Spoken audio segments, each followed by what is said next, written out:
नमस्कार। हिंदी आपके द्वार पर सुरेखा बख्शी के साथ चैनल में आप सब विद्यार्थियों का हार्दिक अभिनंदन।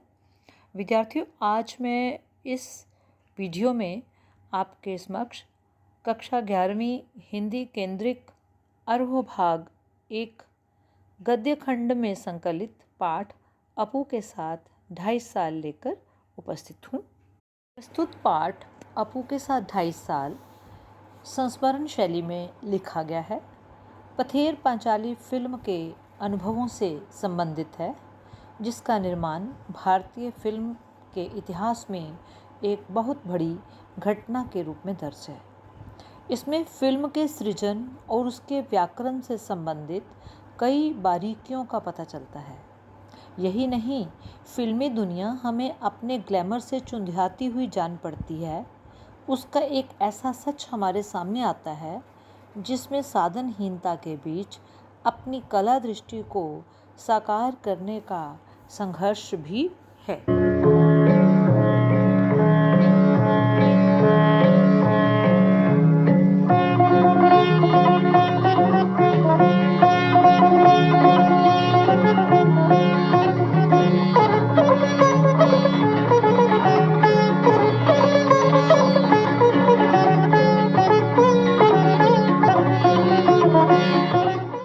अच्छी तकनीक वो है जिसका इस्तेमाल दिखाई ना पड़े। 20वीं सदी के सबसे महान फिल्मकारों में से एक सत्यजीत रे के ये शब्द आज भी उतने ही प्रासंगिक हैं जितने कि तब थे। सत्यजीत रे का जन्म 2 मई 1921 को कला और साहित्य की भूमि कोलकाता, पश्चिम बंगाल में हुआ। इनकी प्रमुख रचनाओं की यदि बात करें तो प्रोफेसर शंकु के कारनामे, सोने का किला, जहांगीर की स्वर्ण मुद्रा, बादशाही अंगूठी इत्यादि कई रचनाएं हैं। एक चित्रकार के तौर पर अपना सफ़र शुरू करने वाले सत्यजीत रे अंततः सिनेमा इतिहास के महान डायरेक्टर बने। चित्रकार बनने निकले सत्यजीत का मुकाम तब बदल गया जब उन्होंने लंदन में इतालवी फिल्म ला दी बिसिक्लेत माने बाइसिकल चोर फिल्म देखी और उसी दिन फिल्म डायरेक्टर बनने की ठान ली। एक सफल डायरेक्टर के रूप में सत्यजीत रे ने कई महत्वपूर्ण फिल्मों का फिल्मांकन किया।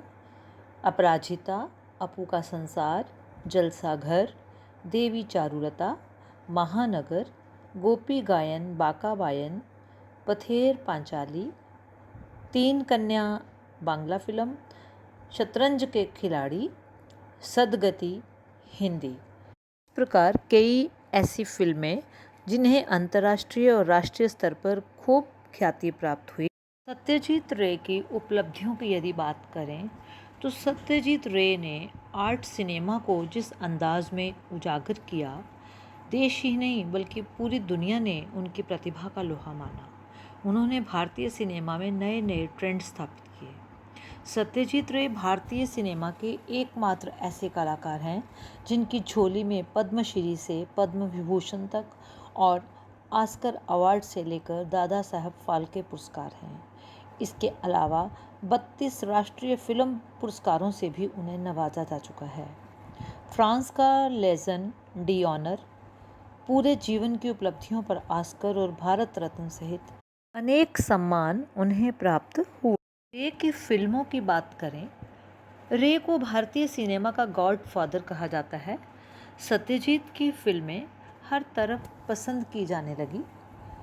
सत्यजीत रे की फिल्में अपने वक्त से आगे की थी, जो समाज की कुरीतियों और बेबस सोच को आईने की तरह लोगों के सामने रख देती थी। हालांकि उनकी इस तरह शैली पर उस वक्त की कई शख्सियतों को दिक्कत थी, लेकिन सबने एक स्वर में ये ज़रूर माना कि रे एक महान फिल्मकार हैं जिनका भारतीय सिनेमा के स्तर को और समृद्ध करने में अतुल्य योगदान है। फिल्मकार के अनुभव को यदि हम देखें तो किसी फिल्मकार के लिए उसकी फिल्म एक अबूझ पहेली होती है। बनने या न बन पाने की अमूर्त शंकाओं से घिरी फिल्म पूरी होती है तो फिल्मकार जन्म लेता है। अपनी पहली फिल्म की रचना के दौरान हर फिल्मकार का अनुभव संसार इतना रोमांचकारी होता है कि वह उसके जीवन में बचपन की स्मृतियों की तरह हमेशा जीवंत बना रहता है। अनुभव संसार में दाखिल होना किसी बेहतरीन फिल्म से गुजरने से कम नहीं है। रोचक संस्मरण को पढ़ने से पाठ की मुख्य अवधारणाएं जो स्पष्ट हुई हैं वो इस प्रकार हैं। पथेर पांचाली फिल्म की शूटिंग का काम 2.5 साल तक चला। इस 2.5 साल के कालखंड में निर्देशक को कई समस्याओं से गुजरना पड़ा।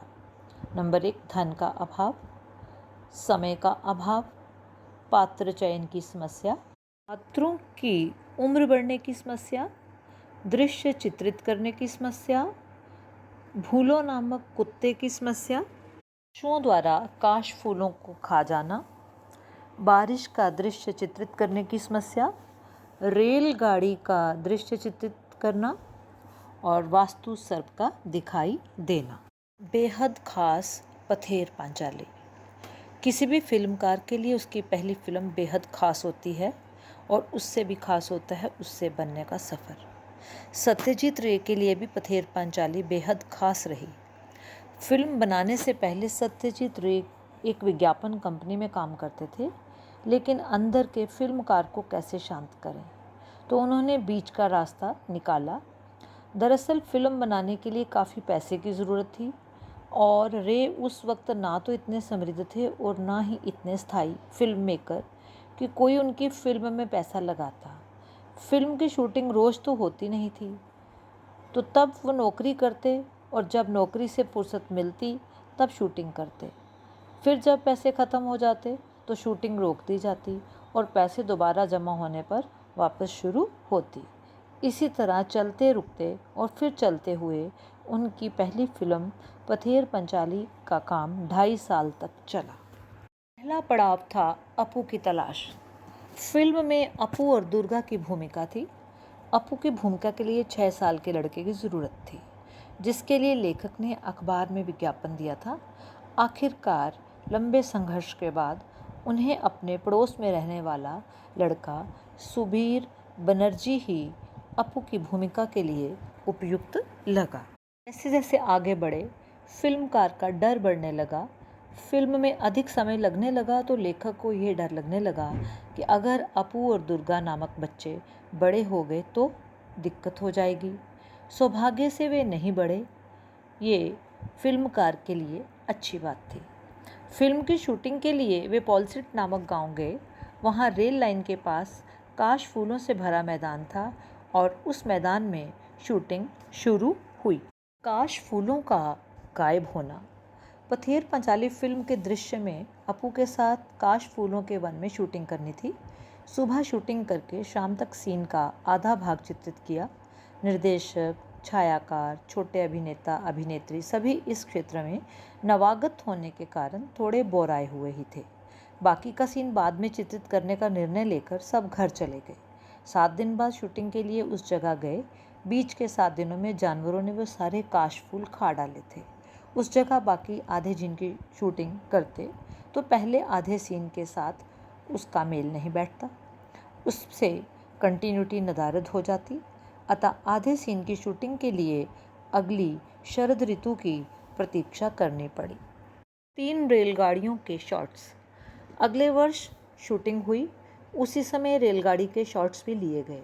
कई शॉट्स होने के लिए 3 रेलगाड़ियों से शूटिंग की गई। कलाकार दल का एक सदस्य पहले से ही गाड़ी के इंजन में सवार होता था ताकि वह शॉट्स वाले दृश्य में बॉयलर में कोयला डालता जाए और रेलगाड़ी का धुआं निकलता दिख सके। सफ़ेद काश फूलों की पृष्ठभूमि पर काला धुआं अच्छा सीन दिखाता है। इस सीन को कोई दर्शक नहीं पहचान पाया कि इसमें 3 अलग अलग रेलगाड़ियों का प्रयोग किया गया है। धन की कमी से कई समस्याएं। लेखक को धन की कमी से कई समस्याएं झेलनी पड़ी। फिल्म में भूलो नामक कुत्ते के लिए गांव का कुत्ता लिया गया। दृश्य में कुत्ते को भात खिलाते हुए दिखाया जाना था, परंतु जैसे ये शॉट शुरू होने का था सूरज की रोशनी पैसे दोनों ही खत्म हो गए। 6 महीने के बाद पैसे इकट्ठे करके बोडाल गांव पहुंचे तो पता चला कि वह कुत्ता मर गया था। फिर भूलो जैसा दिखने वाला कुत्ता पकड़ा गया और उससे फिल्म की शूटिंग पूरी की गई। पात्र के संदर्भ में समस्याएं। लेखक को पात्र के संदर्भ में भी यही समस्या हुई। फिल्म में मिठाई बेचने वाला है श्रीनिवास। अपू व दुर्गा के पास पैसे नहीं थे। वे मुखर्जी के घर गए जो उससे मिठाई खरीदेंगे और बच्चे मिठाई खरीदते देखकर ही खुश होंगे। पैसे के अभाव के कारण दृश्य का कुछ अंश चित्रित किया गया। बाद में वहां पहुंचे तो श्रीनिवास का देहांत हो चुका था। किसी तरह उनके शरीर से मिलता जुलता व्यक्ति मिला और उनकी पीठ वाले दृश्य से शूटिंग पूरी की गई। बारिश के दृश्य चित्रण की समस्या। पैसों की कमी के कारण बारिश का दृश्य भी चित्रित करने में बहुत मुश्किल आई थी। जब बरसात होती है तो दुर्गा अपने भाई के साथ पेड़ के नीचे आसरा लेती है। अब उस वक्त आज के ज़माने की तरह कृत्रिम बारिश कराने की ना तो टेक्नोलॉजी थी और ना ही उनके पास इतना बजट। तो सत्यजीत रे और उनकी टीम रोज़ बरसात के मौसम में देहात में जाकर इस आस में बैठती कि आज बारिश होगी, और अगर उनको आकाश में एक भी काला बादल दिख जाता तो वो बस यही प्रार्थना करते कि वो बादल बहुत बड़ा हो जाए और बरसने लगे। और फिर एक दिन भगवान ने उनकी सुन ली। आसमान में घने काले बादल छा गए और धुआंधार बारिश होने लगी और रे ने अपना फिल्म का बेहतरीन शॉट लिया। सत्यजीत रे ने इस संस्मरण में ये भी बताया कि इस फिल्म की शूटिंग के दौरान उनका कई विचित्र व्यक्तियों से मिलन भी हुआ। यहाँ उन्हें सुबोधदा जो 60 वर्ष की अवस्था के व्यक्ति थे वो मिले। झोंपड़ी में अकेले रहकर बड़बड़ाते रहते थे। फिल्म वालों को देखकर उन्हें मारने की कहते। बाद में वे वायलिन पर लोकगीतों की धुनें बजा बजाकर भी सुनाने लगे। सन की स्वभाव के व्यक्ति थे। इसी तरह शूटिंग के साथ वाले घर में एक धोबी था जो पागल था। वह किसी समय राजकीय मुद्दे पर भाषण देने लगता था। शूटिंग के दौरान उसके भाषण साउंड के काम को प्रभावित करते। वास्तु सर्प का दिखना। जिस घर में फिल्म की शूटिंग चल रही थी उसका मालिक कोलकाता में रहता था। उस घर में एक ऐसा भी कमरा था जहां बैठकर साउंड रिकॉर्डिंग का काम किया जाता था। वहीं साउंड रिकॉर्डिस्ट बाबू का सामना बड़े सांप से हुआ। स्थानीय लोगों के अनुसार ये वास्तु सर्प था। लेखक उसे मारना चाहते थे लेकिन लोगों के मना करने पर उन्होंने ऐसा नहीं किया। पाठ को पढ़ते समय कुछ शब्द ऐसे हैं जिनका अर्थ जानना आप लोगों के लिए ज़रूरी है, जैसे कालखंड, समय का हिस्सा या टुकड़ा, स्थगित, कुछ समय के लिए टाल देना, भाड़ा, किराया, इंटरव्यू, साक्षात्कार, नाजुक कोमल, नवागत, नए आए हुए, बोराए हुए, घबराए हुए, कंटिन्यूटी, निरंतरता, नदारद, गायब, बॉयलर, रेल इंजन में कोयला डालने वाला हिस्सा, झुरमुट, झाड़ियाँ, निरभ्र, बिना बादल के आसमान। पाठ में कई स्थानों पर तत्सम, तद्भव, क्षेत्रीय सभी प्रकार के शब्दों का सहजता से प्रयोग किया गया है। अंग्रेजी शब्दों का प्रयोग हुआ है। Continuity, recording, sound, recordist, cut cut. इसी प्रकार फिल्म से जुड़े शब्द शूटिंग, शॉट, सीन, रिकॉर्डिंग। फिर उर्दू भाषा के शब्द इश्तहार, खुशकिस्मती। और पाठ की शैली देखें तो चित्रात्मक शैली में यह संस्मरण लिखा गया है। ऐसे लगता है जैसे पूरी फिल्म हमारे सामने चित्रांकित हो रही हो।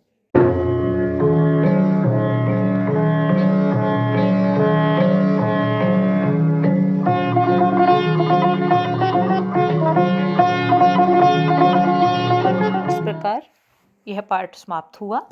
धन्यवाद विद्यार्थियों आप सबका। यदि आपको यह पाठ परीक्षा उपयोगी, ज्ञानवर्धक, रोचक लगा हो तो चैनल को लाइक, शेयर और सब्सक्राइब करना ना भूलिएगा।